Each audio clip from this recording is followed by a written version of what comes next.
Bom dia, turma 1001. Tudo bem com vocês? Eu espero que sim. Bom, nossa aula de hoje, do dia 11 de agosto. Pega o seu caderno aí e vamos anotar aí, por favor, o dia da nossa aula, 11 de agosto. Nossa aula de hoje nós vamos dar continuidade a falar ainda sobre a civilização chinesa. Vamos estar estudando, tá?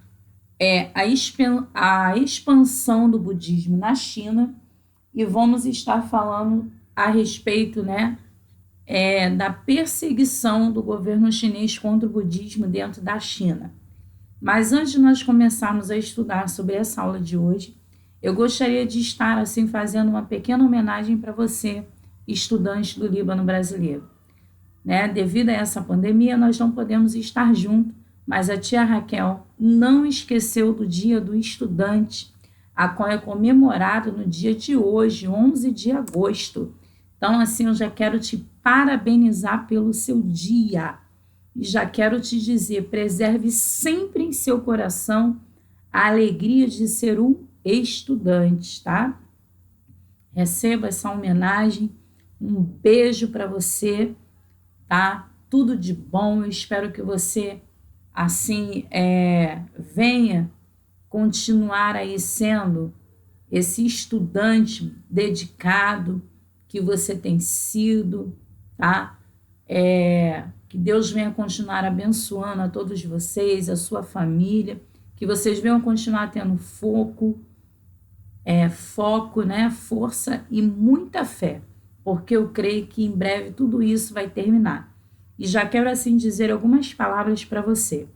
Estudar é como conhecer mundos diferentes, é tempo de novidade. E a cada dia é tempo de se preparar também para a vida.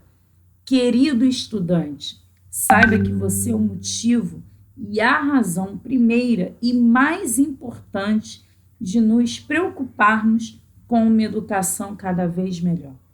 Um beijo e parabéns e feliz dia do estudante. Agora vamos para a nossa aula de hoje. Bom, podemos destacar em relação ao budismo na China que depois, com a morte de Buda, os seus ensinamentos eles foram disseminados pelo continente asiático. Na China, o budismo ele foi introduzido no século I e atingiu o auge da popularidade durante a dinastia Tang, entre os séculos 6 e 8. Os mosteiros budistas contavam com grandes bibliotecas que eram verdadeiros centros de saber e de ensino, tá? E aí eu coloquei aqui para vocês nesse slide, apresentando essa entrada do budismo na China, a qual os principais responsáveis foram os comerciantes, tá? Os comerciantes, eles foram os principais responsáveis pela introdução do budismo na China. Então, por isso, os primeiros centros budistas, eles foram erguidos nas áreas comerciais das grandes cidades como Xangai. Os chineses adaptaram o budismo à sua cultura. Os mosteiros eram os centros da cultura laica e religiosa, chinesa e budista, mas eram também grandes propriedades agrícolas livres de impostos, fato que com o tempo passou a incomodar as autoridades.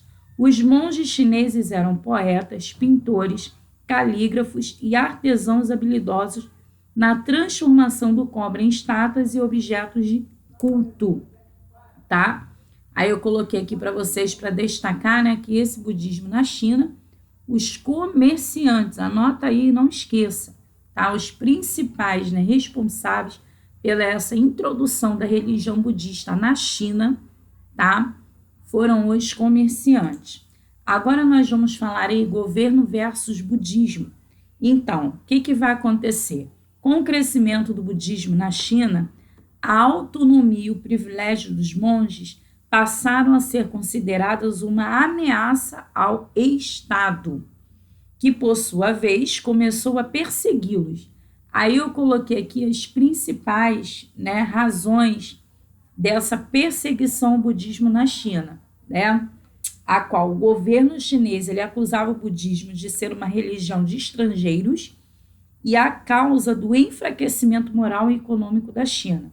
Segunda razão, os mosteiros budistas eles eram ricos em terras e em metais com os quais os monges faziam objetos como sinos e estátuas, e em uma época em que o Estado tinha muita dificuldade financeira e falta de cobre para cunhar as suas moedas. Outra razão também foi a questão dos monges, e as monjas não pagavam impostos sobre as terras e construções que possuíam. E também, ao se converter ao budismo, que era uma religião pacifista, as pessoas negavam-se a servir ao exército chinês, que era a época de guerra. Então tá aí, pessoal, tá? Como eu disse e como eu coloquei aqui para vocês, essas foram as principais razões que o governo chinês foi contra a religião budista.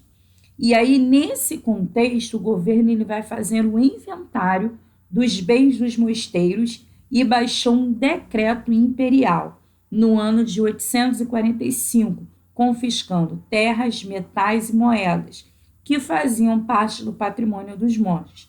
Além disso, obrigou 260 mil religiosos, como os monges e monjas, a retornar à vida laica e obedecer às leis civis, passando, portanto, a ter que pagar os impostos, tá?